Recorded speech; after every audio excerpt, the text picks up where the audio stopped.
Selamat siang, jumpa lagi dengan Denok Ayu Novel. Bagaimana kabar sobat semua? Sebelum kita mulai cerita ini, ayo silakan subscribe, like, komen, share dan nyalakan loncengnya untuk mendapatkan notifikasi terbaru ketika Mimin upload videonya. Menantu terbaik bab 38, pria gemuk yang mengidolakan Jiang Yan. Lin Yu dan Huang Laoyi merasa sedikit bingung. Mereka saling memandang dan mereka sedikit tidak yakin. Jadi, penyakit apa ini? Mereka sangat malu untuk mengatakannya. Apakah ini penyakit ginekologi? Tidak mungkin, Lin Yu bahkan tidak menyadarinya ketika dia memeriksa denyut nadi Suekin. Little He, apakah kamu tidak memperhatikan bahwa dia sedikit tidak normal dalam 2 hari kamu berhubungan dengannya? Song Lao menyesuaikan emosinya, dan akhirnya berbicara. Dia tidak hanya tidak menyukai kontak dengan pria, dia juga tampak jijik. Aku menemukan yang ini. Lin Yu terkejut sedikit, dan dia memikirkannya. Memang, Suekin bahkan tidak membiarkan dirinya menyentuh denyut nadinya. Dan dia juga mengatakan bahwa dia belum pernah melihat pria sejati, dan sepertinya dia tidak dapat memahami pria manapun di dunia ini. Namun, dia mengagumi Lin Yu yang bergegas ke gedung pemadam kebakaran untuk menyelamatkan gadis kecil di TV hari itu. Apakah dia menyukai pria tangguh seperti ini? Lin Yu tidak bisa membantu tetapi berpikir. Ya, bukankah ini penyakit? Old Song dengan penuh semangat berkata, meski aku tahu kalian, anak muda, berpikiran terbuka dan tidak peduli dengan jenis kelamin saat jatuh cinta, terkadang kalian harus mempertimbangkan perasaan anggota keluargamu. Orang tua seperti kita semua berharap cucu mereka bisa menikah dengan normal. Melahirkan anak laki-laki gemuk besar dan hidup bahagia. Mendengar perkataan Song Lao, Lin Yu dan Huang Laochai tiba-tiba menyadari bahwa Suekin adalah gay. Pantas saja Pak Song sangat malu. Lin Yu menggelengkan kepalanya dan tersenyum pahit. Lagu tua ini memiliki masalah besar untuk dirinya sendiri. Tidak heran dia tidak bisa mendiagnosisnya, karena itu sama sekali bukan penyakit.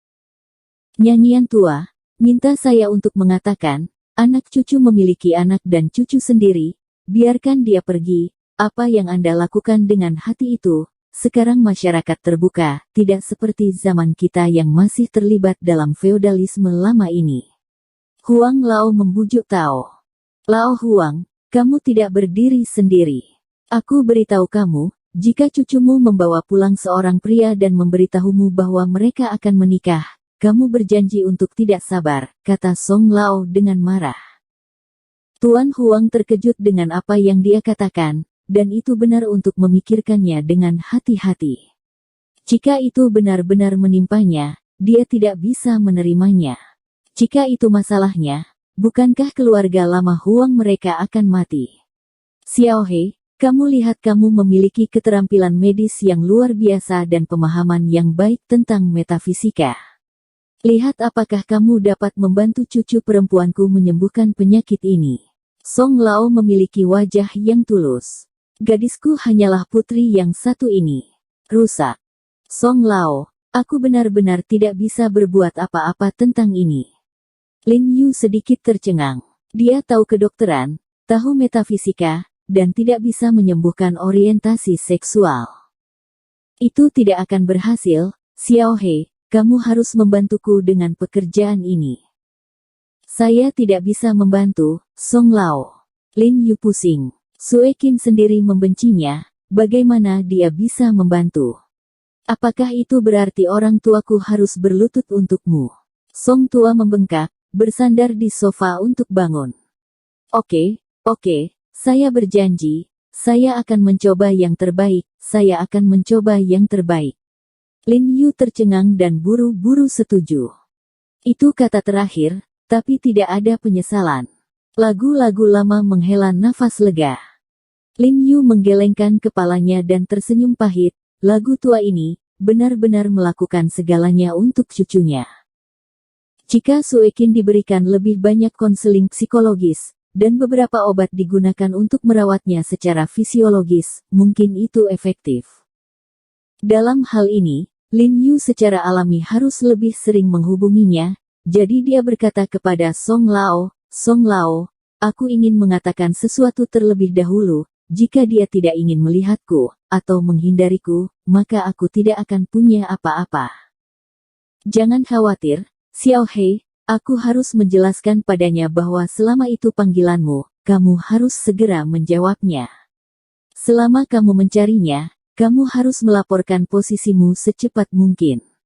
Old Song menjamin bahwa meskipun cucunya pemarah, dia tetap sangat berbakti padanya dan hampir tidak pernah membuatnya marah. Lin Yu tidak bisa membantu tetapi menyeringai, dan berkata, "Kamu tidak perlu terlalu dibesar-besarkan. Hei, mungkin kalian berdua akan cocok saat itu." Huang Lao berkata sambil tersenyum. Bagaimana mungkin dia tidak tahu mata Song Lao yang cermat, melihat Song Lao tidak mengatakan patah, "Bantu saja dirimu sendiri." Dia tidak tahu banyak tentang Lin Yu dan tidak tahu bahwa dia sudah menikah. Kaum muda menikah terlambat sekarang. He Jiarong dan Jiang Yan menikah begitu cepat, yang benar-benar mengejutkan. Old Huang bercanda, "Saya sudah menikah." Lin Yu mengangguk dan tersenyum. "Aku tahu, aku sudah menanyakan tetanggamu di sana. Sudah lebih dari setahun, kan?" kata Song tua dengan tenang. "Sudah hampir 2 tahun. Tapi aku juga mendengar, Xiao Hei, kehidupan suamimu dan istrimu sepertinya tidak begitu harmonis. Kamu sudah lama tidak memiliki anak setelah menikah." Song tua menatap Lin Yu dan berkata, dengan beberapa harapan di matanya. Oke. Lin Yu sedikit malu saat ditanya, para tetangga di sekitar rumah mereka benar-benar tahu kalau kehidupan pernikahan He Jiarong dan Jiang Yan tidak bahagia. Biar saya katakan, jika seorang pria putus, dia putus. Jika dua orang tidak cocok, maka gunakan waktu untuk berkumpul dan berkumpul. Melihat waktu yang tepat untuk berinvestasi dalam hubungan baru, mungkin itu akan sangat bermanfaat. Song Laoyu membujuk dengan sungguh-sungguh. Dia sangat berhati-hati sehingga Huang Lao bisa melihatnya sekilas, dan jelas bahwa Lin Yu sedang mencoba untuk bercerai. Huang Lao segera mengangguk bekerja sama, dan berkata dengan sungguh-sungguh, "Yah, itu masuk akal." Hati Lin Yu pahit, dan istri serta tubuh ini bukan miliknya.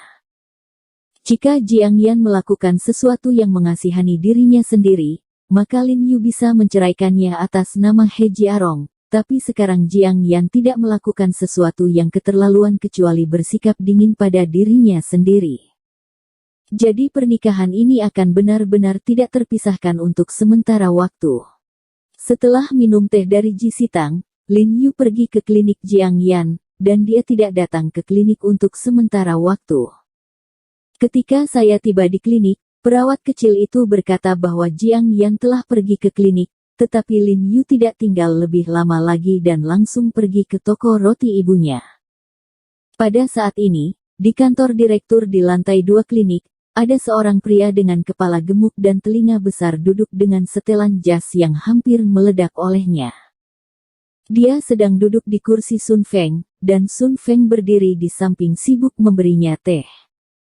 "Old Sun, aku butuh banyak waktu untuk mendapatkan obat ini dengan harga murah," kata lelaki bertelinga gendut itu sambil mengutak-atik ikan mas di tangki ikan dengan tusuk giginya. Mengerti, Din Yu telah bekerja keras, jangan khawatir, saya akan memberi Anda 5% lebih banyak keuntungan kali ini. Sun Feng mengangguk dan tertawa. Pria gemuk bernama Yu Sixin, wakil presiden rumah sakit rakyat Qinghai, bertemu dengan Sun Feng di biro anggur beberapa tahun yang lalu keduanya memulai kemitraan bisnis, dan Yu Sixin bertanggung jawab untuk menghasilkan uang dari saluran khusus. Harga obat-obatan diberikan kepada Sun Feng, dan Sun Feng memberinya persentase keuntungan tertentu. Faktanya, sebagian besar obat yang diproduksi oleh perusahaan farmasi sangat murah, tetapi setelah rumah sakit dan klinik, harganya meningkat 10 atau bahkan ribuan kali lipat. Selama bertahun-tahun bermitra dengan Yu Sixin, Sun Feng telah menghasilkan banyak uang, sehingga ia bisa dikatakan patuh pada Cixin. Saya tidak ingin menyebutkan sesuatu. Mari kita minta Direktur Jiang untuk makan bersama di malam hari. Bukankah dia selalu ingin menguji perguruan tinggi kita? Kata Yu Cixin tidak tergesa-gesa. Ini. Sun Feng tiba-tiba merasa malu. Mengenai pikiran hati-hati Yu Cixin, dia tahu bahwa meskipun pria ini tampak gemuk, tapi penuh nafsu, bukanlah 1 atau 2 hari untuk mengingini Jiang Yan. Jiang Yan belum pernah dirawat di rumah sakit rakyat Qinghai 2 kali sebelumnya. Memiliki hubungan langsung dengan Yu Cixin ini. Dia mengundang Jiang Yan untuk makan malam tidak kurang dari 10 kali, tetapi Jiang Yan tidak pernah setuju, jadi dia juga memiliki dendam terhadap Jiang Yan. Apa? Malu? Yu Cixin mengangkat alisnya, menoleh ke wajah gendut untuk melihat Sun Feng, dan berkata dengan dingin, "Jangan lupa, aku bisa membuatmu meraih prestasi hari ini, dan aku juga tidak bisa membuatmu tidak berarti." Ya, begitulah. Sun Feng mengangguk dengan tergesa-gesa, menyeka keringat dari dahinya, dan berkata, "Tetapi Direktur Jiang telah bekerja di sini begitu lama, dan itu masih merupakan tanda dari rumah sakit kami. Tidak peduli betapa bagusnya itu, bukankah itu dokter? Dia sudah pergi, dan akan ada dokter lain yang akan membantumu datang. Selain itu, dia ingin dirawat di rumah sakit kami dan akan meninggalkanmu cepat atau lambat." Yu Cixin dengan penuh semangat memainkan ikan di bak mandi, dan berkata dengan getir, "Wanita bau ini tidak mendapatkan tubuhnya. Dia belum lulus ujian 2 kali berturut-turut. Bukankah dia masih belum bisa bereaksi, tidak membayar apapun, bisa apakah kamu diterima? Sebenarnya, aku juga membantunya." Ya. Sun Feng mengangguk satu demi satu, merasa sedih di dalam hatinya. "Jangan khawatir, apa yang terjadi malam ini tidak ada hubungannya denganmu. Kau hanya perlu mengajaknya kemari dan ngomong-ngomong minum 2 gelas anggur. Kau tidak tahu tentang yang lain, pernah dengar?" Aku mendengarnya.